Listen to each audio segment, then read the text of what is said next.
انسان کو یاد کرایا ہے کہ تو نے عبادت اپنے رب کی کرنی ہے، اور فرمایا رب تمہارا وہ ہے جس نے تمہارے لیے زمین کو فرش بنایا ہے، آسمان کو چھت بنایا ہے، اور آسمان سے پانی برسا کے تو زمین سے پھل اگائے ہیں، رزق لکم، وہ بھی تیرے کھانے کے لیے اگائے ہیں۔ وہ جو آسمان سے بارش برسا کے زمین سے سبز اور پھل اگائے ہیں تو وہ بھی تیرے لیے۔ جب سارا کچھ تیرے لیے بنایا تو بھی تو عبادت کرنا اپنے رب کی، پھر کسی کو اس کا شریک نہ ٹھہرا۔ ایک چیلنج بھی کیا قرآن مجید نے اس رکوع کے اندر۔ کہا کرتے تھے مکے کے لوگ کہ آپ قرآن مجید کی آیتیں نبی کریم علیہ السلام سے کہا کرتے تھے کہ معاذ اللہ آپ خود بناتے ہیں، بنا کے لاتے ہیں۔ تو اللہ کریم نے فرمایا وَإِن كُنتُمْ فِي رَيْبٍ مِّمَّا نَزَّلْنَا عَلَىٰ عَبْدِنَا فَأْتُوا بِسُورَةٍ مِّن مِّثْلِهِ، اگر تمہیں شک ہو نا اس میں جو ہم نے بندہ خاص پہ نازل کیا ہے تو تم بھی اس جیسی ایک صورت بنا کے لاؤ۔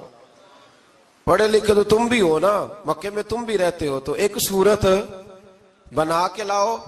قرآن مجید ہم سے چھینا گیا ہے سازش کے تحت، اس لیے کہ جس قوم کو قرآن آ جاتا ہے نا پھر کوئی کافر اس کا مقابلہ نہیں کر سکتا۔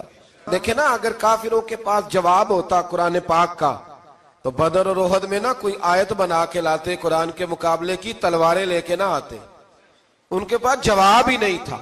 اور قیامت تک کسی کافر کے پاس قرآن مجید کا کوئی جواب، قرآن کا کوئی جواب، قسم اللہ کی جواب کوئی نہیں، قرآن کا اس کا کوئی جواب نہیں۔ کیا بات ہے قرآن پاک کی۔ وہ ایک دفعہ مسلمہ کذاب بے ایمان کہنے لگا میں نے بنا لیا ہے قرآن پاک کا جواب، معاذ اللہ۔ جواب کیا بنایا؟ وہ سورت ہے نا القاریۃ ملقاریہ وما ادراک ملقاریہ، کھڑکھڑانے والی کیا ہے، کھڑکھڑانے والی تمہیں کیا پتا کیا ہے کھڑکھڑی، قیامت کا ذکر ہے۔ کہنے لگا میں نے اس جیسی صورت بنا لیا، تو کیا بنایا؟ الفیل ملفیل وما ادراک ملفیل۔ کہنے لگا ہاتھی، تمہیں کیا پتا کیا ہاتھی، تم کیا جانو کیا ہاتھی۔ تو پاس جو اس کے اپنے بیٹھے تھے نا چیلے، وہ کہنے لگے چپ کر جا، سارے زمانے کو پتا ہے ہاتھی کیا ہوتا ہے۔ تو پاگل ہے، اس کے دو کان ہوتے ہیں، ایک سونڈ ہوتی ہے، چار اس کے پیر ہوتے ہیں۔ بیوقوف آدمی، قرآن کا مقابلہ کرنا ہے تو کچھ چج کے ساتھ کر، پاگلوں کی طرح مقابلہ کرے گا، جوتے کھائے گا بھی ہمیں بھی پڑھوائے گا۔ تو قرآن مجید کا کوئی مقابلہ کر سکا؟ تو اس آیہ مبارکہ میں اللہ نے کافروں کو یہ کہا اگر مقابلہ نہیں کر سکتے تو پھر اللہ سے ڈرو، ورنہ دوزخ میں ڈالے جاؤ گے، وہ جس کا ایندھن آدمی اور پتھر ہے، اور بنائی بھی کافروں کے لیے گئی ہے۔ اعدت للکافرین، جہنم کس کے لیے بنائی گئی ہے؟ کافروں اور منافقوں کے لیے۔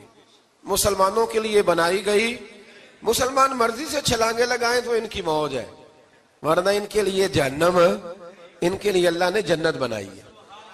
اور یہ بات کرتے ہی رب کریم نے فرمایا اے محبوب علیہ السلام مومنوں کو خوشخبری دے دیں کہ اللہ نے ان کے لیے جنت بنائی ہے، اس میں باغات ہیں، انہیں رزق دیا جائے گا کھانے کے لیے، اور اس میں انہیں پاکیزہ بیویاں دی جائیں گی، اور پھر وہ اس میں ہمیشہ رہیں گے، انہیں اس سے نکالا نہیں جائے گا۔ آگے جو آیات کریمہ ہے نا اس کے اندر اللہ تبارک و تعالیٰ نے فرمایا ہے کہ اللہ حیا نہیں کرتا سمجھانے کے لیے مچھر کی مثال بھی دینی پڑے۔ فرمایا قرآن سے کچھ لوگ ہدایت حاصل کرتے ہیں اور کچھ گمراہ ہو جاتے ہیں۔ جب لوگ اپنی مرضی کی تشریحات چاہتے ہیں تو گمراہ ہوتے ہیں، اور جب قرآن کو رسول اللہ صلی اللہ علیہ وسلم اور امت مسلمہ کی تشریحات کی روشنی میں سمجھتے ہیں تو پھر اللہ ہدایت عطا فرماتا ہے۔ پھر اللہ تبارک و تعالیٰ نے آگے ارشاد فرمایا حضرت آدم کی پیدائش کا واقعہ۔ کچھ مفسرین نے لکھا ہے اللہ نے مشورہ کیا تھا فرشتوں سے، وَإِذْ قَالَ رَبُّكَ لِلْمَلَائِكَةِ إِنِّي جَاعِلٌ فِي الْأَرْضِ خَلِيفَةً، لیکن کچھ مفسرین کہتے ہیں کہ اللہ کو ضرورت نہیں فرشتوں سے مشورہ کرنے کی، اللہ نے فرشتوں سے مشورہ نہیں کیا بلکہ رب نے انہیں آگاہ فرمایا تھا کہ میں لگا ہوں زمین پہ اپنا نائب بنانے، میں خلافت دینے لگا ہوں زمین پہ۔ اب یہ تو دینے والی کی مرضی ہے نا اس نے کس کو دینی ہے، یہ تو دینے والے کی مرضی ہے نا اس نے۔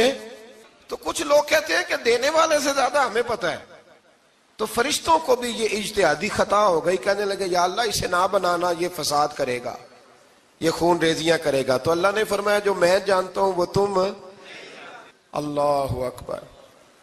امام راضی فرماتے جب رمضان آتا ہے تو اللہ فرشتوں سے کہتا ہے ذرا یہ کھول کے دروازے دیکھو نا یہ زمین پہ کیا کر رہے ہیں، تم تو کہتے تھے فساد کریں گے اور یہ سارے تراویحاں پڑھ رہے ہیں۔